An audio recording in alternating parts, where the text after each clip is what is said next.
Episode 88 singing competition. मोहित की बात का जवाब आरव के पास नहीं था, इसीलिए वो टॉपिक को चेंज करता हुआ बोला, वो सब मेरा पर्सनल मैटर है, तुम बस अपनी बोली लगाओ। मोहित ने उसकी बात की परवाह ना करते हुए जवाब दिया, ओके 50 लाख। हे भगवान, 50 लाख! आसपास डिनर कर रहे लोग अपने कानों पर भरोसा नहीं कर पाए। उन लोगों को लगा था कि मिस्टर भाटिया मिस्टर कपूर की बोली से डबल बोली लगाएंगे, मतलब 40 लाख। लेकिन मोहित इस लड़ाई को आरव के लिए और मुश्किल बनाना चाहता था। तथ्य ये है कि मोहित किसी आइसक्रीम के लिए 50 लाख रुपए खर्च करने के लिए तैयार है। इस बात को सोचकर लोगों के बीच डिस्कशंस बढ़ गए। वहाँ बैठे सब लोग जानते थे कि मोहित के पास पैसों की कमी नहीं है। हालांकि उनमें से कुछ ही लोगों को ये भी पता था कि बेशक मोहित एक वेल्दी फैमिली से बिलोंग करता है, लेकिन उसने अपने स्टेटस को अचीव करने के लिए कड़ी मेहनत की है। बाकी बचे हुए लोगों को तो बस ये लग रहा था कि मोहित अपने घर वालों के अमीर होने का फायदा उठाकर अपने घर वालों के पैसों पर अपने साथ बैठी लड़की को ऐश करवा रहा है। विधि ने फिर से मोहित का हाथ खींचा और उसे देखकर अपना सर जोर जोर से हिलाने लगी। मोहित बस मुस्कुराया, तुम परेशान मत हो, अपने बॉयफ्रेंड को शो ऑफ करने से मत रोको। क्या कहा इसने? अपने बॉयफ्रेंड? विधि अपने मन में बोली, ये आदमी मेरी आवाज जाने का कुछ ज्यादा ही फायदा उठा रहा है। विधि मोहित से गुस्सा होकर अपना मुंह फुलाकर बैठ गई। जब तक मोहित को विधि के गुस्सा होने का पता चलता, तब तक आरव अपनी बोली लगा चुका था। 1 करोड़। आरव की बोली सुनने के बाद इस बार लोगों में चहल पहल शुरू नहीं हुई, बल्कि सब लोग शांत हो गए।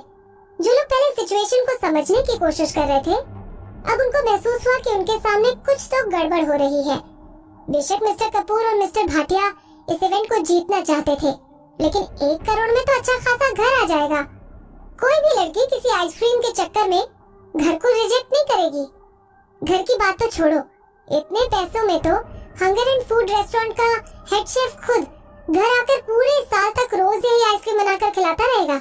वैसे भी किसी आइसक्रीम के लिए इतने सारे पैसे रेस्टोरेंट कभी एक्सेप्ट नहीं करेगा। वहाँ बैठे हुए लोगों की बात सच हो गई। हंगर एंड फूड रेस्टोरेंट वालों ने इतने पैसों को एक्सेप्ट करने से मना कर दिया। आइसक्रीम का प्राइस इतना हाई जाने के बाद बेशक बोली लगाने वाला उनको अपनी तरफ से बेहिचक पैसा दे दे, लेकिन बाद में शांत होने के बाद सिचुएशन का डिफरेंट होना लाजमी था। क्या पता पैसे देने के बाद बोली लगाने वालों को ऐसा महसूस हो कि रेस्टोरेंट वालों ने उनके साथ कोई गेम खेला है। ऐसी सिचुएशन में रेस्टोरेंट की इज्जत दांव पर लग जानी थी। इसलिए इतनी बड़ी बोली के बाद रेस्टोरेंट की तरफ से होस्ट करने वाले आदमी के पास दोनों पार्टियों के बीच में आने के अलावा और कोई मौका नहीं था। ओके मिस्टर कपूर 1 करोड़ देने के लिए तैयार है। क्या मिस्टर भाटिया भी 1 करोड़ रुपए देने के लिए तैयार है? बस 1 करोड़? मोहित होस्ट की बात का जवाब देते हुए बोला, मुझे तो 2 करोड़ रुपए देने में भी कोई प्रॉब्लम नहीं है। 3 करोड़। आरव ने होस्ट को मोहित की बात का जवाब देने का मौका नहीं दिया। 4। मोहित अपनी बोली बढ़ाने ही वाला था कि तभी होस्ट उसको रोकने के लिए माइक में बोला, रुक जाओ। अगर ऐसा ही चलता रहा तो होस्ट को हार्ट अटैक आ जाता।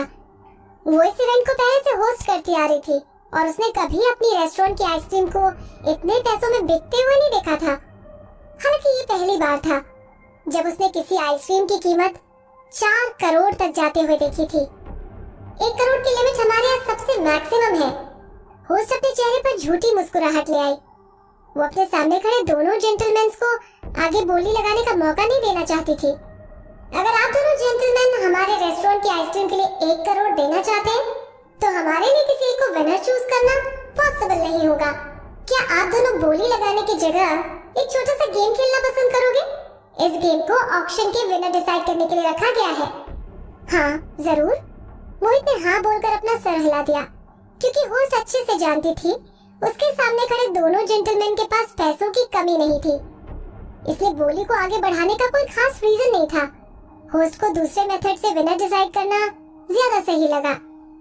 होस्ट की बात सुनकर आरव चिढ़ गया, क्योंकि वो इस आइसक्रीम को विधि की आखिरी इच्छा की वजह से जीतना चाहता था और अपने पैसों के दम पर वो इस इवेंट को जीतने की हिम्मत भी रखता था।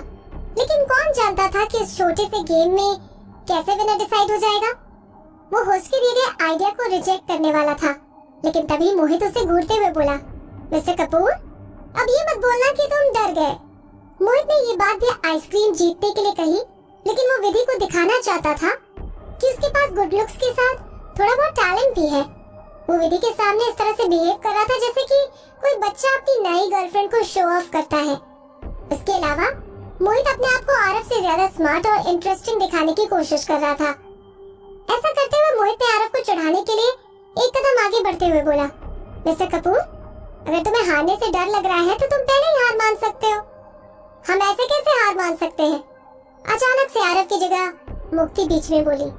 उस समय मुक्ति अपनी सीट से उठी और लोगों के सामने अपनी खूबसूरती दिखाते हुए बोली, हालांकि मैं विदुषी शर्मा को चैलेंज करना चाहती हूँ। विदुषी शर्मा, क्या तुम्हारे अंदर मेरे साथ एक छोटा सा गेम खेलने की हिम्मत है? मुक्ति समझ गई कि आरव एक स्ट्रिक्ट और डिसिप्लिन्ड आदमी है और वो बच्चों वाले गेम में मोहित के सामने कम्पीट नहीं कर पाएगा, और वो वहाँ खड़ी हुई आरव कपूर को अपने सामने हारते हुए नहीं देखना चाहती थी।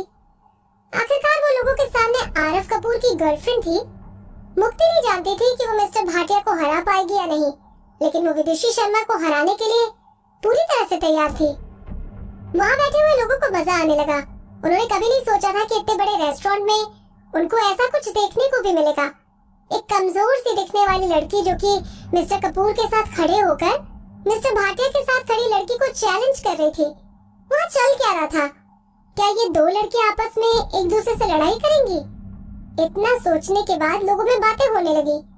जो कुछ भी मुक्ति और विदुषी शर्मा के बीच हुआ, वो सब कुछ इस छोटे से गेम से सेटल होना रह गया था। ये दोनों तो आए दिन एक दूसरे के रास्ते के बीच में आती रहती है।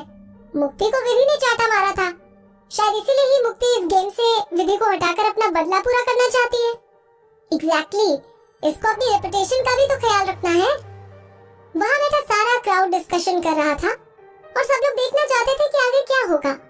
वहाँ बैठे कुछ लोगों ने तो इस लड़ाई को एंजॉय करने के लिए अपनी टेबल पर और खाना मंगा लिया। इस बार मुक्ति की बात सुनकर मोहित चिढ़ते हुए बोला, तुम कौन हो? तुम्हारा हक क्या बनता है कि तुम विदुषी शर्मा को चैलेंज करो? मोहित तुरंत विधि की इज्जत बचाने आ गया। वो अपने साथ खड़ी विधि को किसी भी आलतू फालतू लड़की का चैलेंज एक्सेप्ट करने से रोक रहा था। मुक्ति का खून खोलने लगा। इतने टाइम में इंडस्ट्री में रहने के बाद मिस्टर भाटिया ने उसको पहचानने से मना कैसे कर दिया? विधि के पास अच्छा खासा पब्लिक एक्सपोजर था और उसके परफ्यूम की एडवर्टाइजमेंट शहर के हर इलेक्ट्रॉनिक एडवर्टाइजिंग बोर्ड पर दिखाई दे रही थी। इतनी खूबसूरत होने के बाद भी मोहित ने उससे ये कैसे पूछ लिया कि वो कौन है? मोहित की बात मुक्ति के दिल में चुभ गई। मैं मुक्ति हूँ। वो गुस्से में कांप रही थी, लेकिन मोहित के सामने वो ज्यादा कुछ नहीं बोल सकती थी। विदुषी शर्मा ने मेरी ही बड़ी बहन की इंसल्ट की थी। मैं अपनी बहन की वजह से विदुषी शर्मा को चैलेंज कर रही हूँ। मुक्ति की बात सुनकर मोहित की यादें ताजा हो गई। वो समझ गया कि उसके सामने खड़ी हुई लड़की ने ही विदुषी को इतना परेशानी में डाला था। मोहित ने इस लड़की को सबक सिखाने की ठान ली, लेकिन इस चीज के लिए उसको थोड़ा इंतजार करना पड़ेगा। वो कुछ पलों के लिए मुक्ति की आंखों में देखता रहा। जैसे ही मुक्ति ने अपनी आंखें नीचे झुकाई, मोहित उसे जवाब देता हुआ बोला, पहली बात तो विदुषी शर्मा ने तुम्हारी बहन की इंसल्ट नहीं की और मैं तुम्हें किसी और पर झूठा इल्जाम लगाने के लिए कोर्ट में बुला सकता हूँ। रही दूसरी बात, हम यहाँ पर आइसक्रीम खाने आए हुए हैं, तो पुरानी बातों को यहाँ सब लोगों के सामने करने से कोई फायदा नहीं है। मोहित नहीं चाहता था कि ये खेल के माहौल में विधि को कोई भी पुरानी बात याद आए। मुक्ति मोहित के स्ट्रॉन्ग बिहेवियर से हैरान हो गई और डर कर पीछे हट गई। ओके, हम यहाँ पर सिर्फ आज आइसक्रीम की बात करेंगे। आरव गुस्से में बोला, विदुषी शर्मा, मुक्ति तुम्हें चैलेंज करना चाह रही है, क्या तुम उसके चैलेंज को एक्सेप्ट करती हो या नहीं? आरव पहले ही विदुषी का बैकग्राउंड चेक करवा चुका था और वो जानता था कि विदुषी एक ऑर्डिनरी फैमिली से बिलोंग करती है। उसके पास नॉर्मल से एजुकेशन और नॉर्मल से लुक्स है। रिसेंटली लोगों को अपनी सिंगिंग से सरप्राइज करने के अलावा विधि के पास और कोई टैलेंट नहीं था। इसीलिए आरव जानता था कि विधि चाहकर भी मुक्ति से नहीं कम्पीट कर पाएगी। और दूसरी तरफ आरव ने मुक्ति को तब अडॉप्ट किया था जब वो केवल 9 साल की थी। आरव ने मुक्ति को अच्छी एजुकेशन दिलवाई और ग्रेजुएशन के लिए बाहर कैम्ब्रिज यूनिवर्सिटी भेज दिया। टैलेंट और लुक्स की बात की जाए तो मुक्ति के सामने विधि का कोई कंपैरिजन नहीं था। बाकी आगे के लिए आरव के पास मास्टर प्लान था। मुझे लगता है हमें ज्यादा परेशान होने की जरूरत नहीं है। दोनों की नई आर्टिस्ट होने में हमें ज्यादा प्रॉब्लम नहीं उठानी पड़ेगी। इन दोनों के बीच एक छोटा सा सिंगिंग कंपटीशन करवा देते हैं।